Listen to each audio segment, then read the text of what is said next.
ragazzi, bentornati e benvenuti sul canale. In questo nuovo video ti porto con me in un'altra avventura fantastica in moto. Ti porterò a vedere un'abbazia nelle montagne dell'Alto Adige che viene chiamata l'Acropoli dell'Alto Adige perché è costruita appunto su una rupe imprendibile. E pensa che al suo interno hanno vissuto suore di clausura per 300 anni. È un posto veramente affascinante e lo raggiungeremo passando da una vecchia strada nella roccia. Il secondo posto dove andremo è un paese dell'Alto Adige che ha una pagina veramente buia della sua storia legata alla fuga di altissime cariche naziste in Sud America. E infine il terzo posto è un bellissimo altopiano completamente separato dalla Valle dell'Adige, un posto nascosto in cui sono state piantate, pensate, delle sequoie monumentali per il compleanno dell'imperatore d'Austria. Ci passeremo vicino, ne scopriremo la storia e andremo a esplorare quel posto magnifico. Ma ora ci teletrasportiamo in una freddissima mattina di gennaio in Alto Adige a 3 gradi. Vamos! Allora, eccomi arrivato a Chiusa, nella valle dell'Isarco, chiaramente prende il nome dal fiume Isarco che la attraversa. Adesso vi porto a vedere il monastero di Sabiona, uno dei posti religiosi più importanti qua dell'Alto Adige, chiamata anche l'Acropoli perché adesso ve la faccio vedere, richiama molto la morfologia dell'Acropoli di Atene. Mi sono sparato circa un'ora e mezza in autostrada a 110-120 all'ora con 4 gradi. Il mio setup invernale funziona, potrei rinforzare un po' il busto che potrei metterci sotto qualche altro strato. Mi sto preparando chiaramente per l'Elefantentreffen. Comunque questo setup invernale, la cosa fondamentale ovviamente sono le muffole e le manopole riscaldate, il parabrezza, il casco top, costa come un polmone ma è veramente fantastico, isola tantissimo. Se state vedendo questo video e da voi a gennaio ci sono 15 gradi siete delle brutte persone. Ok, ora saliamo in moto, vamos! Allora, passiamo l'Isarco, qua il fiume che ha scavato la valle, nasce sul Brennero, circa 90 km e poi si butta nell'Adige e ora andiamo verso Chiusa. Eccolo lì sopra il monastero, è proprio su una rupe, incredibile, inespugnabile. In effetti prima di essere un monastero era una fortezza. Ora vedete che l'autostrada passa lì sopra, però ovviamente la vecchia strada è sotto e qui c'erano molte torri di avvistamento come questa perché erano un punto di passaggio importantissimo per il transito di persone e merci. Infatti Chiusa deriva proprio dalla parola chiuso, cioè chiuso nella valle dell'Isarco. Questo è un bellissimo paesino dell'Alto Adige, il peccato è che adesso con l'autostrada secondo me c'è un sacco di rumore, però immagina come era prima che c'era solo la strada che passava nella valle principale giù vicino al fiume e tutto il transito di commercio che c'era, tutto sormontato dal monastero. Sono quei posti che sono stati un po' stravolti dalla modernità. Prima si è fermato un signore e mi ha detto: non hai freddo? Ho freddo, sì ho freddo. Qui c'è il castello, c'è un bellissimo trekking poi che puoi arrivare sul monastero praticamente a piedi.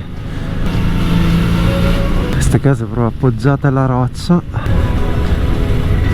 Guarda qui proprio la volontà dell'uomo di coltivare qualsiasi spazio. Guarda queste vigne, su che terreni in pendenze sconnessi sono piantate, anche per potare e raccogliere una fatica immensa. Bella questa strada a fianco del fiume, stupenda. Che vallata selvaggia qua, molto wild, bellissima proprio. Questa deve essere la vecchia strada che portava su, che è così stretta. Guarda dove hanno coltivato anche qui in mezzo al canyon. Comunque qua in mezzo in Alaska, guarda che torri di pietra sovrastano il fiume, incredibile, spettacolo di posti.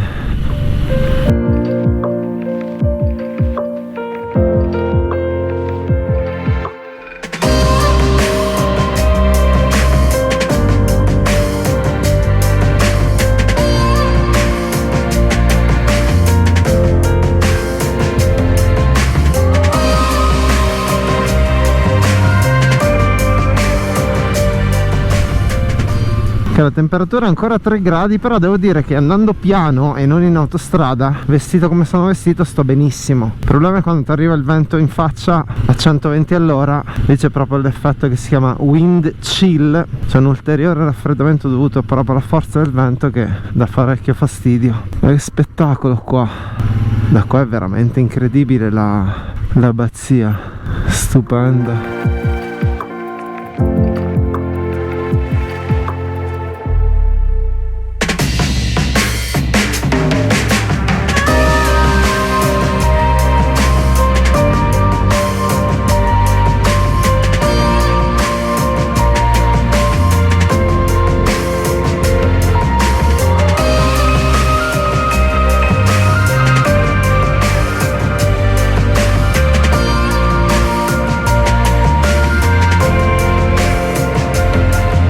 Ok, allora io adesso so che l'abbazia purtroppo non è visitabile ed è chiusa, appunto è chiusa a chiusa. Vediamo quello che si riesce a vedere dall'esterno e quanto posso avvicinarmi. Che bello qua quando restaurano questi fienili, guarda già da qui come si domina la valle e lì dall'abbazia era proprio un posto perfetto.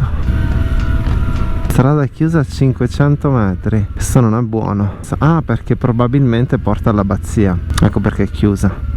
E mentre lì c'è il parcheggio e fine della storia.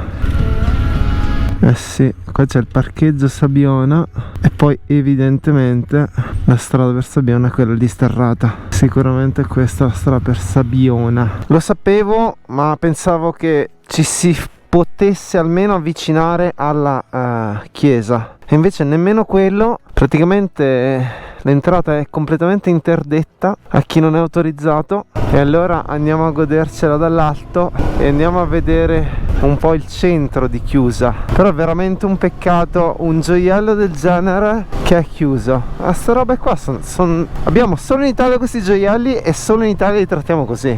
E quella strada non è nemmeno tenuta, praticamente è nevata ancora. Questa è una roba che ad aprirla al pubblico sarebbe una cosa pazzesca. Allora, Sabiona è un po' la culla spirituale dell'intero Tirolo. Ma cos'è esattamente il Tirolo e perché come mai qui siamo in Sud Tirol? Oggigiorno il Tirolo è una regione geografica divisa tra l'Austria e l'Italia. Prima faceva parte di tutto l'impero austro-ungarico, infatti qui più che in Alto Adige siamo in Sud Tirol, sarebbe questo il nome originario di questa parte di regione. Questo monastero poi in particolare era importantissimo perché era sede vescovile, il vescovo era qua, poi venne spostata invece la sede vescovile nell'anno 1000, quindi più di 1000 anni fa, a Bressanone. Questo insediamento è antichissimo, c'erano già dei resti nel Neolitico, pensate che hanno vissuto le suore di clausura per 330 anni, poi dopo la pandemia nel 2022, quindi recentissimamente, le suore sono state spostate da questa antichissima sede. Come vi dicevo prima, mi lamentavo per il fatto che purtroppo il monastero non è visitabile a tutt'oggi, soltanto a luglio ed agosto sono visitabili le 3 chiese al suo interno, ma il monastero in sé non è visitabile. Il che dal mio punto di vista è un peccato, anche quando c'erano le suore poteva essere molto curioso vedere com'era la vita all'interno, chiaramente contingentando gli ingressi e tutto, però purtroppo è così. Naturalmente la vita di questo monastero non è stata sempre tranquilla, nel XIX secolo subì varie occupazioni, profanazioni delle chiese, poi quando superò tutte le varie traversie storiche le monache tornarono ad occuparlo appunto fino all'anno scorso. Ora vi riporto con me in moto, andiamo a vedere il castello di Jernstein, anche questo solo all'esterno perché è privato, era un castello che era posto a difesa della Valle di Sarco e delle miniere qui intorno perché era una zona di miniere, quindi molto molto importante. Mucche e montagne, vedi? Sai che sei in Alto Adige.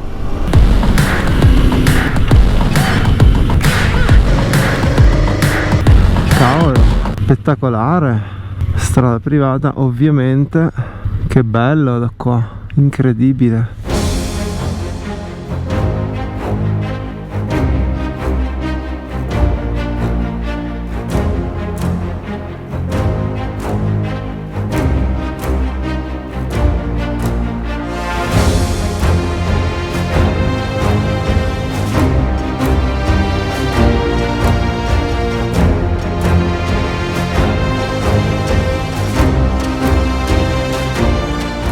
qua. Allora, sono sotto il castello che è di privati e non visitabile. Risale al XII secolo e fu costruito dal ministeriale di Bressanone per controllare la vecchia strada della Valle dell'Isarco che passava proprio qua e le miniere di rame della zona. Infatti nella zona sono molte miniere di rame, quindi era importante controllarle con un presidio fisso. Poi il castello nei secoli passò di mano varie volte finché si arriva al 1880, in cui ormai è in rovina praticamente, e viene acquistato da un tenente generale prussiano che lo restaura nella forma che vediamo oggi, che è in stile neogotico, che però non richiama per niente la forma originaria del castello. Qui arriviamo fino al 1919, quindi finisce la guerra, questi territori che facevano parte dell'impero austro-ungarico passano allo Stato italiano, quindi tutti i beni vengono requisiti e anche questo castello diviene di proprietà dello Stato italiano. Poi la sua storia si conclude perché nel 1970 il castello viene venduto a privati e adesso è residenza privata. Ok, ripartenza. Adesso vi porto in un altro bellissimo posto, il lago di Favogna, sconosciuto a moltissimi. C'è un bellissimo paesaggio sulla Valle dell'Adige. Io non ci sono mai stato, l'ho addocchiato per varie volte ma non ho mai avuto occasione di andarci. Adesso vi ci porto.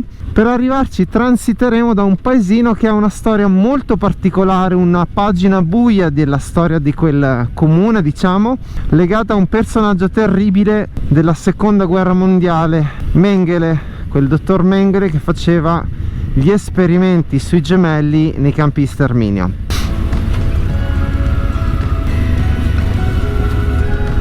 Questo ponte, prima fatto di legno, immagino sarà venuto via non so quante volte. Guarda lì che sbarramenti hanno messo per evitare che il fiume porti giù a Valle dei Tronchi. Qui evidentemente fa belle piene, E qui sotto più in basso c'era il palazzo del capitano, dove c'era naturalmente la guardia armata del paese.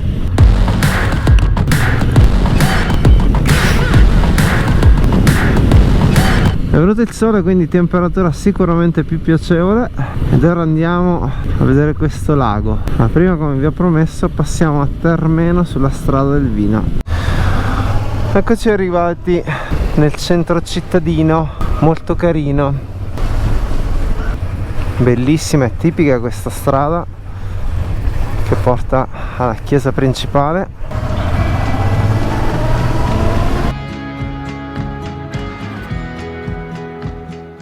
Allora ragazzi, eccomi qui arrivati su Termeno, sulla strada del vino. Questo qui era un comune mercato, cioè secondo il diritto medievale poteva avere il mercato, che si distinguiva dalla città mercato che invece aveva delle mura di cinta che la proteggevano. Questo qui poteva avere solo delle palizzate. Ma appunto io volevo parlarvi della pagina nera di questo comune. Infatti nell'immediato periodo post bellico e proprio alla fine della seconda guerra mondiale, questo comune, giovando del fatto del particolare status che gli alleati avevano dato all'Alto Adige, cioè il suo status di extraterritorialità, e per favore lasciatemi calcare le parole, perché con la compiacente copertura delle autorità ecclesiastiche vennero rilasciati documenti falsi a diversi criminali nazisti, due tra i quali molto famosi. Il primo è Adolf Eichmann e il secondo è Joseph Mengele. Nel caso non sapeste chi siano, vi rinfresco la memoria. Adolf Eichmann è stato uno dei principali responsabili dello sterminio nazista, fu quello che organizzò i treni per portare 6 milioni di ebrei nei campi di sterminio.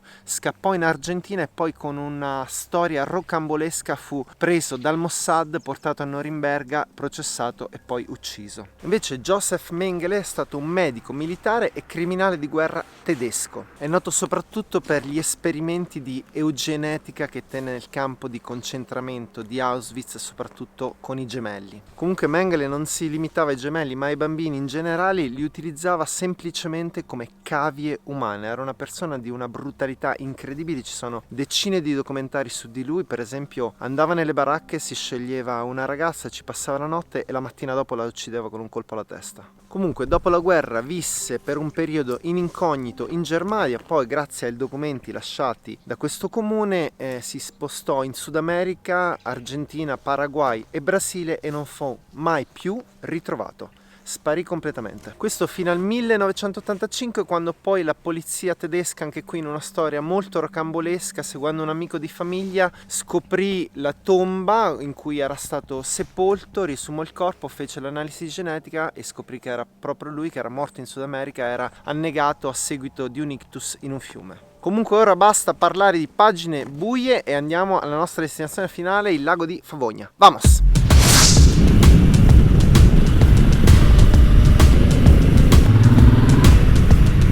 Che alberi, ma queste sono sequoie. Porca miseria, queste sono sequoie. Chi ce l'ha piantate qua? Che bestia. Ah sì, guarda, è indicato come albero monumentale, monumento naturale. Guarda che roba. 5 sequoie enormi. Che spettacolo. Bellissime. Hai visto quelle in America al Sequoia National Park? È una roba pazzesca. Foresta stupenda. Quando ci sono le cappelline votive ti fa capire che questa strada dovevi chiedere la grazia per attraversarla, e se la passavi sano e salvo dovevi rendere omaggio a qualche divinità. Pazzesco, è un'altra dimensione rispetto alla valle, sia di paesaggio sia di isolamento. Guarda qua, bellissimo, con la sua chiesetta. Guarda qua che belle case, guarda, stupendo, che posto. Ma perché non c'era venuto prima? C'è una casa completamente diroccata. Nel frattempo siamo scesi a 2 gradi. Ecco, giù ci dovrebbe essere il lago. Guarda quante case ci sono. Incredibile. Il lago, qua sotto è completamente ghiacciato. Che spettacolo.